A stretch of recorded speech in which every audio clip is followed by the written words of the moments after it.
ఓం నమ శివాయ. ఓం నమో దామోదరాయ. కార్తీక పురాణం 16వ రోజు పారాయణము 16వ అధ్యాయము.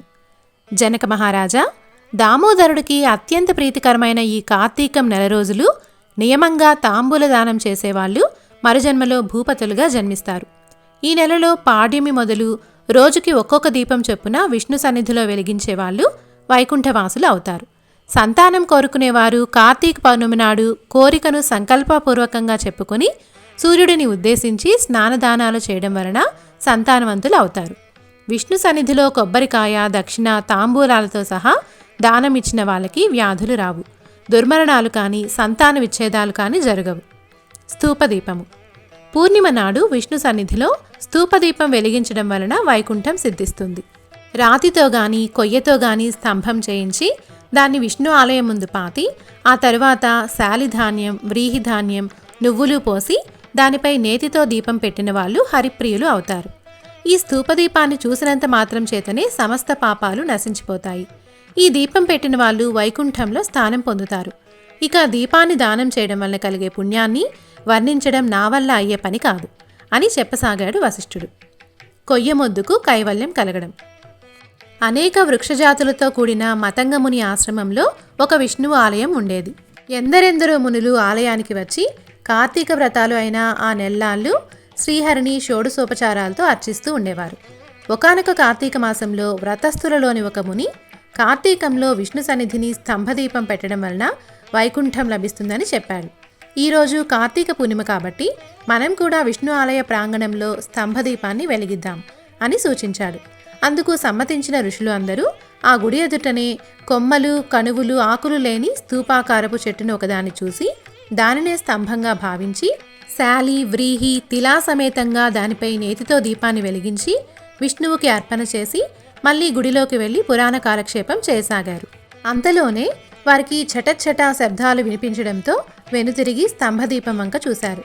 వాళ్ళు అలా చూస్తూ ఉండగానే ఆ స్తూపం ఫటఫటా శబ్దాలతో నిలువునా పగిలి నేలపై పడిపోయింది. అందులో నుంచి ఒక పురుషాకారుడు వెలువడడంతో విస్మయం చెందిన వారై ఆ ఋషులు, ఎవరు నువ్వు? ఇలా స్థానువుగా ఎందుకు పడి ఉన్నావు? నీ కథ ఏమిటో చెప్పు అని అడిగారు. అందుకు ఆ పురుషుడు ఇలా చెప్పసాగాడు. ఓ మునివరేణ్యులారా, నేను గతంలో ఒక బ్రాహ్మణుడిని. అయినా వేదశాస్త్ర పఠనం కానీ, హరికథా శ్రవణం కానీ, క్షేత్ర పర్యటనలు కానీ చేసి ఎరుగను. అపరిమిత ఐశ్వర్యం వలన బ్రాహ్మణ ధర్మాన్ని వదిలి రాజునై పరిపాలన చేస్తూ దుష్టబుద్ధితో ప్రవర్తించేవాణ్ణి. వేద పండితులు, ఆచారవంతులు, పుణ్యాత్ములు, ఉత్తములు అయిన బ్రాహ్మణులను నీచమైన ఆసనాలపై కూర్చుండబెట్టి నేను ఉన్నతమైన ఆసనంపై కూర్చునేవాణ్ణి. ఎవరికీ దాన ధర్మాలు చేసేవాణ్ణి కాదు. తప్పనిసరి అయినప్పుడు మాత్రం ఇంతిస్తాను అంతిస్తాను అని వాగ్దానం చేసేవాణ్ణి తప్ప ద్రవ్యాన్ని మాత్రం ఇచ్చేవాణ్ణి కాదు. దేవా బ్రాహ్మణ డబ్బులను స్వంతానికి ఖర్చు చేసుకునేవాణ్ణి.